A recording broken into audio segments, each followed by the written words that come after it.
अस्सलाम वालेकुम नाज़रीन, आप देख रहे हैं खिदमत न्यूज़ HD पाकिस्तान। इस व्लॉग में हम आपको बताएंगे कि वकालत का पेशा हराम नहीं बल्कि एक इबादत है। अगर अच्छे तरीके से किया जाए तो बहुत ही इबादत है। Report Sardar Asghar Ali Mujahid Afsaiti, retired police officer, advocate, Lahore high court, chief legal adviser Khidmat news HD Pakistan. आखिरी बात जो है, प्रोफेशन एज प्रोफेशन वकालत में कोई शय हराम नहीं है। आपका काम ये होता है कि आपका साइल जो भी है आपका, वो चूंकि कानून से वाकिफ नहीं है, अगर उसके लिए कानून के अंदर कोई गुंजाइश मौजूद है उसके मामले को सपोर्ट करने के लिए, तो आप उसको निकाल कर उसे दें। ये आपका काम है। हमारे ये पिछले जमाने में ये मुफ्तियों का काम होता था। मुफ्ती और होते थे, काजी और होते थे। काजी है जिसने जज बनकर फैसला देना है, लेकिन मुफ्ती जो है लीगल एक्सपर्ट्स की हैसियत से वो फतवा देते थे। उनके सामने एक लिखी हुई चीज गई कि फला मामला यूं है यूं है यूं है यूं है, उसके ऊपर वो फतवा दे देंगे।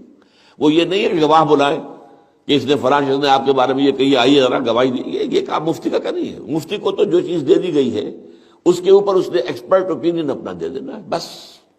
काजी का काम यह है कि वो गवाही तलब करेगा। आप दावा कर रहे हैं तो गवाह लाइए, और कोई शख्स जो है दावे का इनकार कर रहा है, मुद्दा अलैह जो है वो अगर उसकी जो है वो नफी कर रहा था, वो गवाह लेके आए, फिर गवाहों पर जरा भी हो, वो सब कुछ होगा। ये कज़ा का अमल है।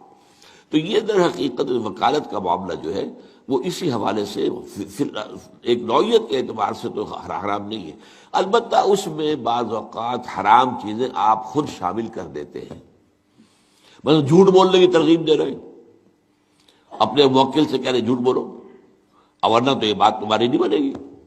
और आमतौर पर आजकल की अदालतों में ये कहा जाता है कि खालिस सच्चा केस तो एक भी कामयाब नहीं हो सकता, मुमकिन ही नहीं है।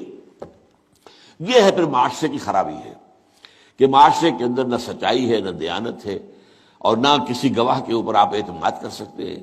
वो गवाह जो है वो किराए का गवाह है या क्या है।